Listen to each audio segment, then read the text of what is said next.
What's good, y'all? It's your boy Ross back at it again with another video. So I'm gonna check out 20 WWE wrestlers' bodies dramatically changed after using steroids.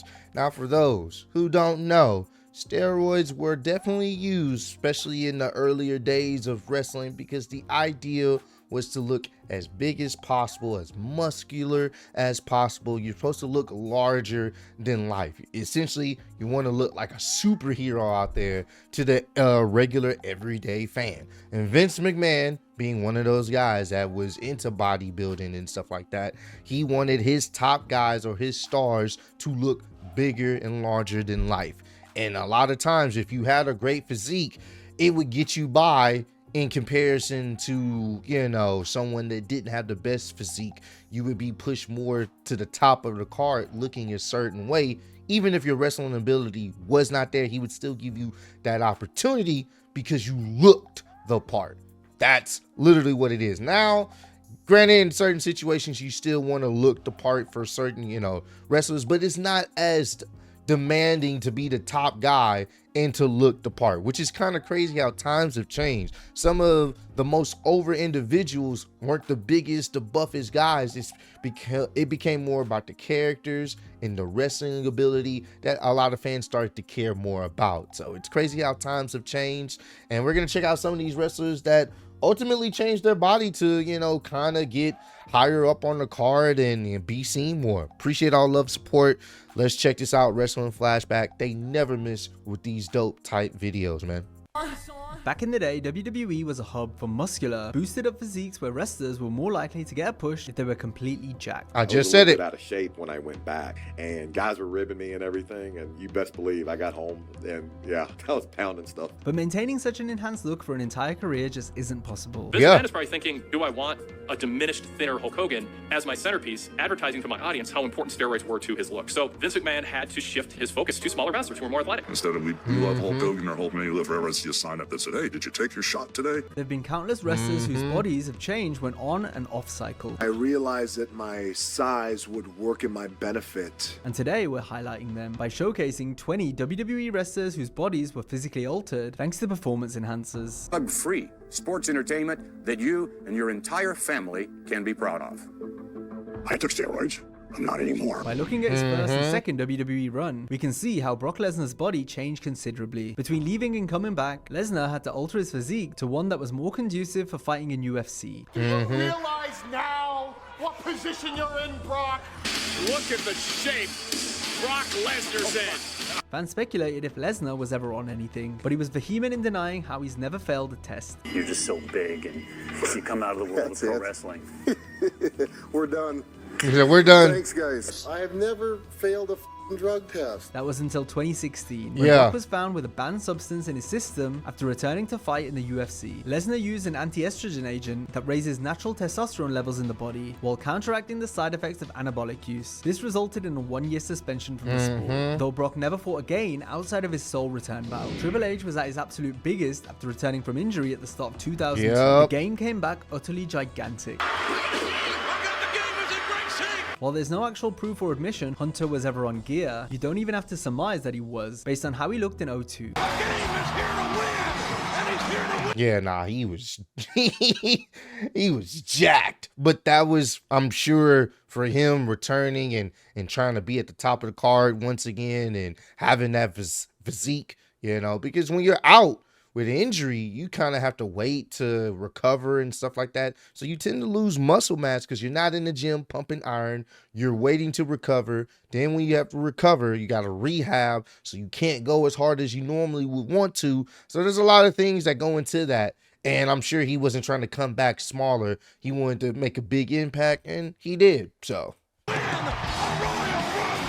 just look at his physique 2 years later, when he was trying to have kids with wife Stephanie McMahon. Triple H certainly has told anyone that would listen, including a nationwide audience, that he should be the challenger tonight. Given how dedicated Triple H has been to the gym his entire career, there's no way he would just all of a sudden stop training. His bloated look in 04 and 05 is a telltale sign of someone who would come off the gas. While Triple H may not have ever confessed to taking PEDs, he has tried to incriminate someone else for being on them. A much lighter Chris Masters had just returned in 2006. Weighing in at 275 pounds, weighing in at 260 pounds, And one of the first people to greet him was the cerebral assassin. You know, as a matter of fact, I was thinking about writing a book on nutrition. What are you going to call it? How to Lose 50 Pounds in 4 weeks?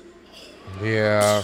Well, you know, you take off your shirt and stand next to me and let's still see who looks better. You know, because like, you know, he wasn't exactly the sharpest knife in the drawer even at the point. I mean, he was a little punchy, so. Masters has said during his time off, he had to overcome a painkiller addiction, which is the reason for his rapid weight loss. Chris has spoken about this in interviews, including one with Chris Van Vliet. Like, that wasn't the issue. Like, and it's not to say I never used anything or anything like that, but my issue at that point was I had deeply gotten addicted to opiates. You were off everything. Maven Hoffman has been completely transparent on his YouTube page when it comes to taking PEDs. He got on them after being prompted to do so in a roundabout way by one of the higher-ups, rumored by fans to be John Laurinaitis. One of the top officials come up to me, and he didn't outright say, hey, we're going to need you to get on this. What he told me was, have you thought about talking to some of the boys about that creatine that they're on? Yep, that sounds just about right. That's the thing. Vince didn't outwardly say it, or higher management didn't say, hey, we need you to take this. He would be like, hey, have you ever thought?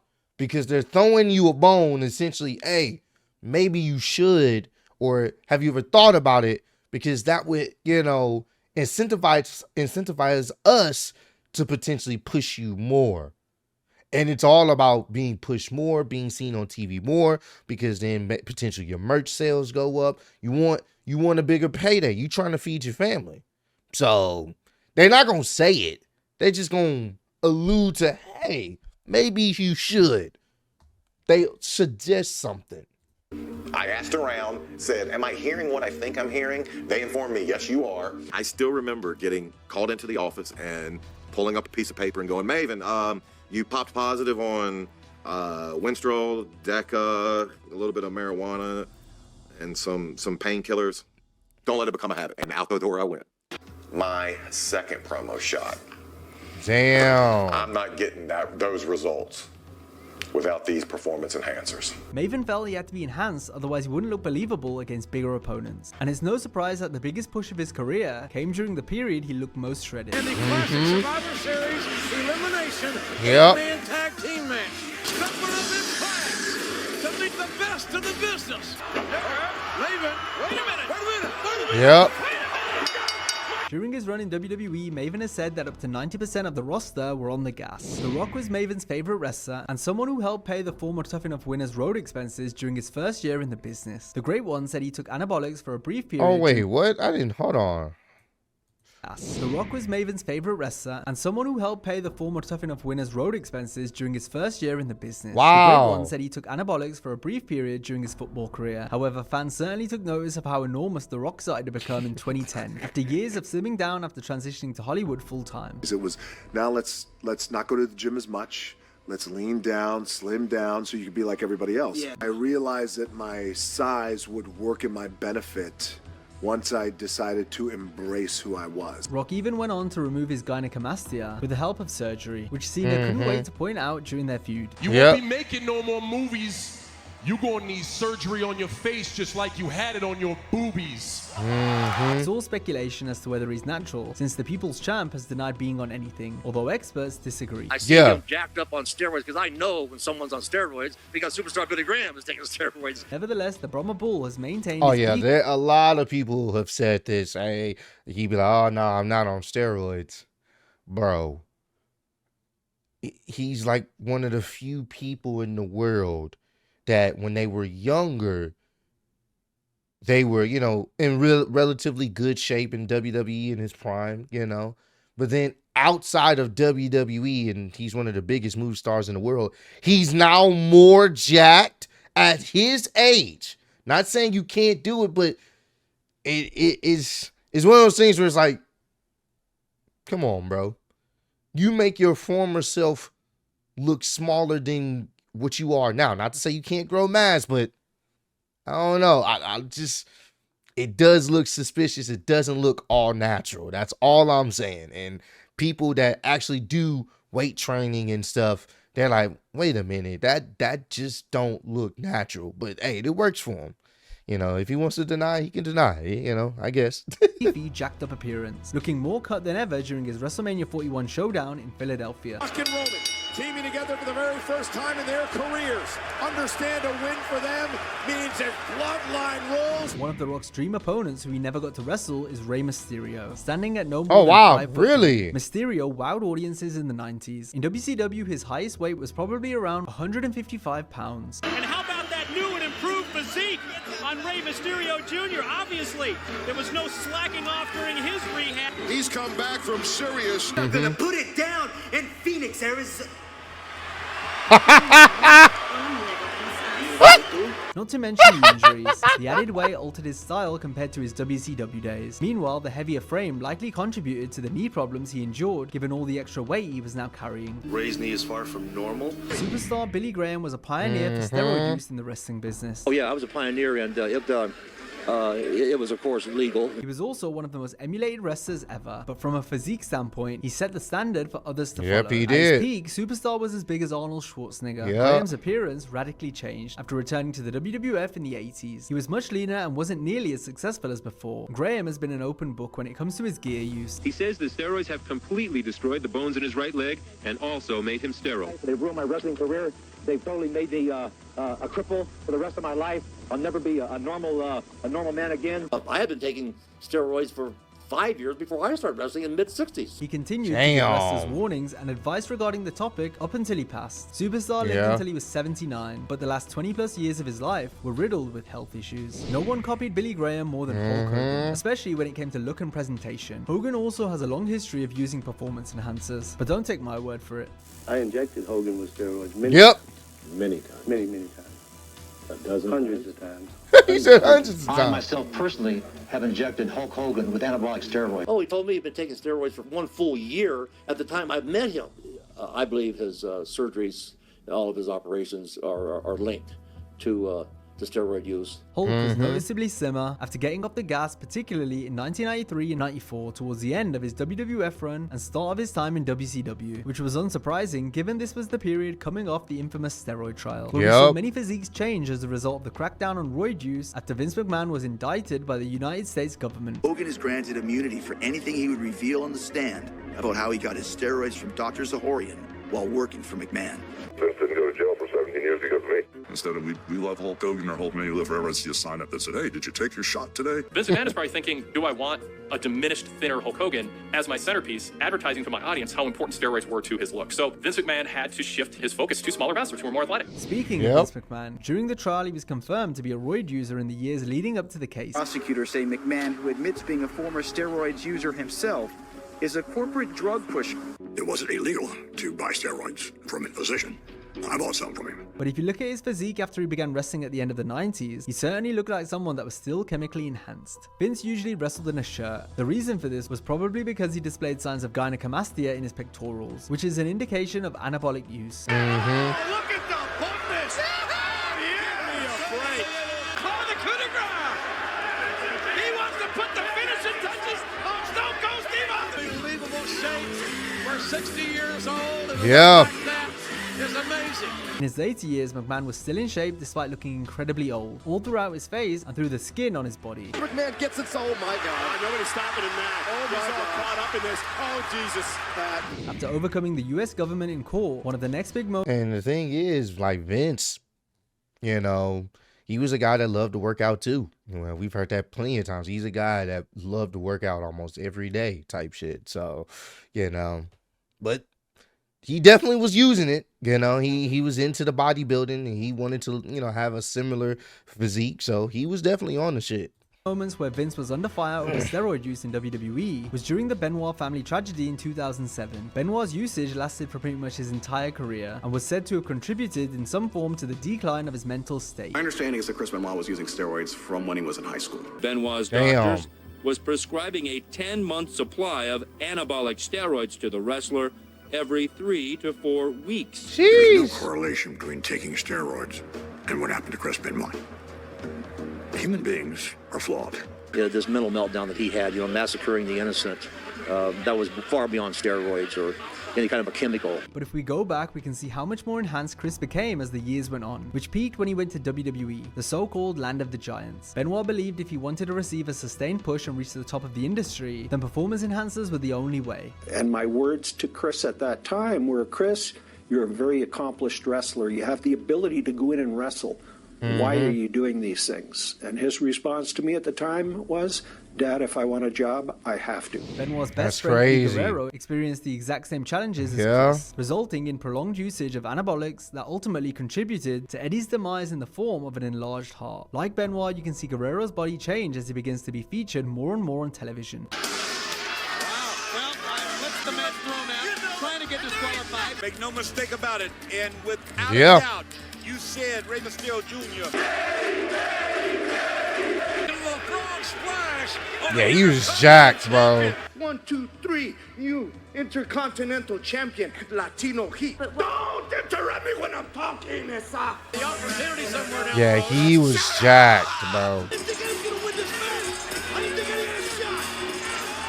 The way it seemed, it looked like Eddie Guerrero had a power bomb in mind, then arm dragged out of it to Mysterio. Because I kept a lot of my personal issues very quiet. At Eddie's funeral in 2005, his brother Mondo apologized to Vince McMahon for any bad publicity the WWE received from Eddie's passing. This is crazy when you consider that Guerrero gave his life to wrestling, trying to meet the demands of what McMahon believes a top talent should look like.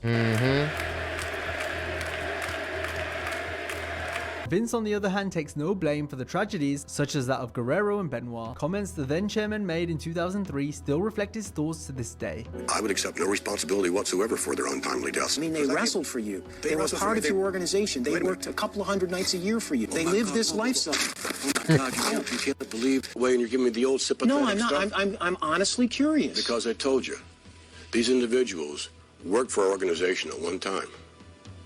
They also worked for other organizations. I'm not responsible for the way the business was then. Benoit's idol growing up was the Dynamite Kid, someone who liked... And he truly believes that. That's not hyperbole. He truly believes that. And to an extent, I wouldn't say he's just 100% responsible, because at the end of the day, you know, the whole, especially the Benoit situation, that's a choice he ended up making. Whether he was in his right mind or not, that's up for, you know, medical debate and stuff like that. But you know, that was still something he did. Vince didn't outwardly say, hey, Benoit, I want you to do this. You know, so does the hard schedule, does the idea of you have to look this way, does the painkillers, all those things may have some type of factor in how things played out in their lives? For sure. For sure. If there's any fault, would be obviously the demand. If you want to really get pushed, you got to look a certain way. You may have to transform your body. You may have to do this and that and this. Yes, but also you still ultimately have the choice. It's really unfortunate. It really is. But I'm glad the wrestling business, for the most part, isn't like that anymore. And, you know, I think it's for the better, you know, when it comes to these wrestlers and their longevity outside of wrestling and having a normal life. Chris helped break down barriers when it came to smaller wrestlers getting featured spots on the card. But in an even similar vein to Benoit, the Dynamite Kid had to get heavily juiced up to look believable against bigger opponents. The bigger he got, the more fame he gained, the more in demand he was. Dynamite also had a foul end to his life. He was awful to his family and was wheelchair bound with a myriad of injuries and health problems. He was the gentleman that kicked out his wife and 3-week-old baby.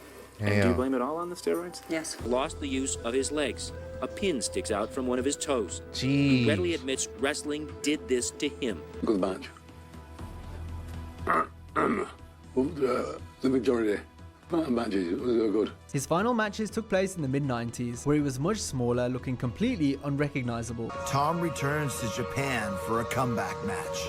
The comeback match was real sad. Dynamite Kid famously partnered with Davey Boy Smith to form the British you hate Bulldogs. to see that. Davey Boy maintained a jacked up appearance for most of his career, which came at a cost, leading to his firing from the WWF in 1992. Vince said, I just wanted to let you know first that we're probably going to have to let Davey go.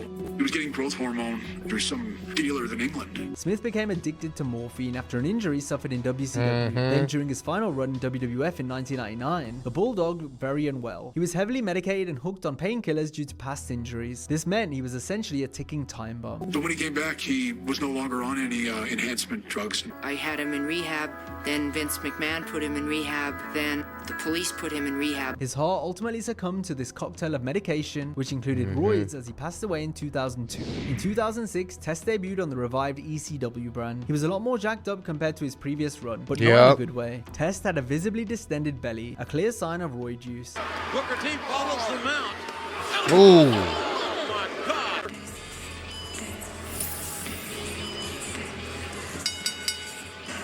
Well, he lost his mullet.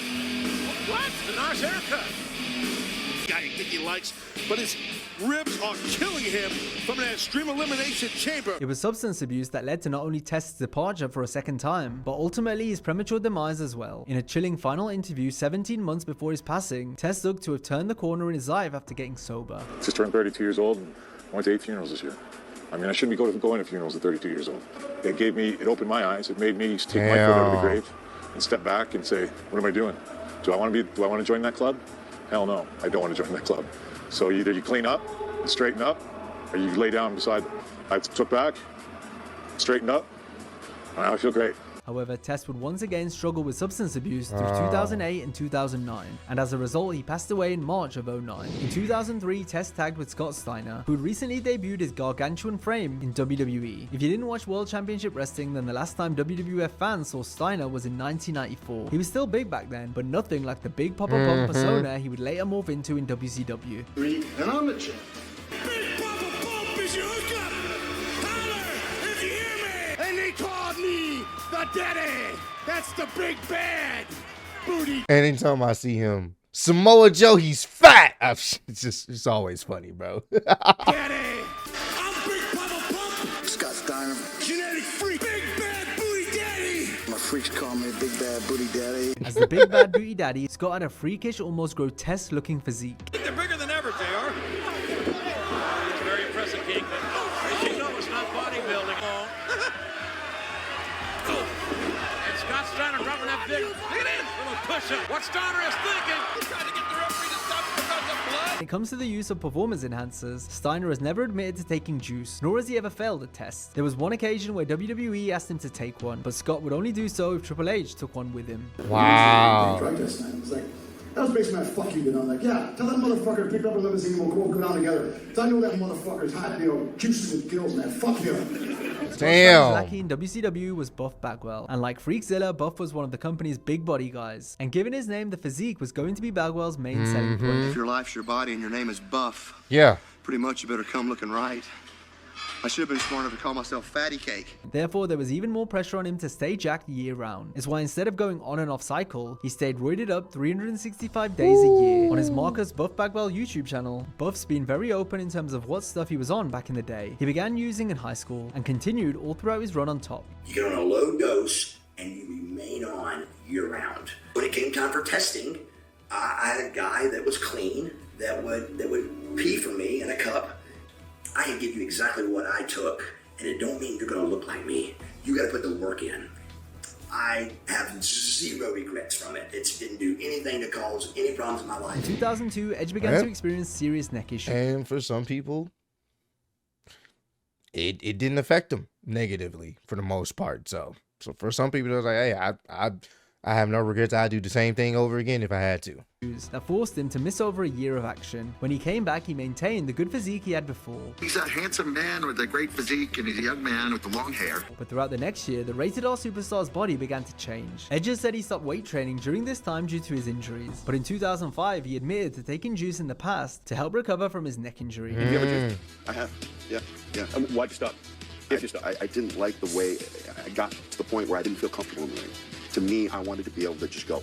And I would get winded too quick and I didn't feel good. In a similar vein to Edge, Kurt Angle didn't take anabolics to get all toned and shredded since he was also already in tremendous shape. Kurt did them to try and heal from injuries faster since he was in constant pain due to his neck issues. I was doing DECA for my joints and I didn't find anything beneficial except I was a little more lean. It did do a lot for me. After returning from breaking his neck for a third time in 2004, Angle began to downsize as the years progressed, to the point where he got considerably smaller during his TNA run. Kurt then slimmed down even more for his role as a Russian Russian MMA fighter in the 2011 film Warrior. But I did. I lost 30 pounds. I got down to 190. The injuries continued to pile up as Angle got older, with his arms beginning to atrophy. I can't feel my pinky fingers. I have a lot of atrophy in my arms. I don't have a lot of strength. He was still in shape, but was able to walk around at lighter weight, since he wasn't in the ring anymore. One of Angle's most iconic opponents in TNA was Sting. Wait a minute, Jared! And he was perked up, boy. Oh! Stinger was older here, so he obviously didn't look the way he did during his heyday. Sting was enhanced during his early career as he transitioned from bodybuilding to wrestling. But as time went on, he gradually shrunk down to a weight more suitable to the type of wrestler he became, especially once he went from the Surfer to the darker Crow character. And look at the arms. Looking really good, Sting.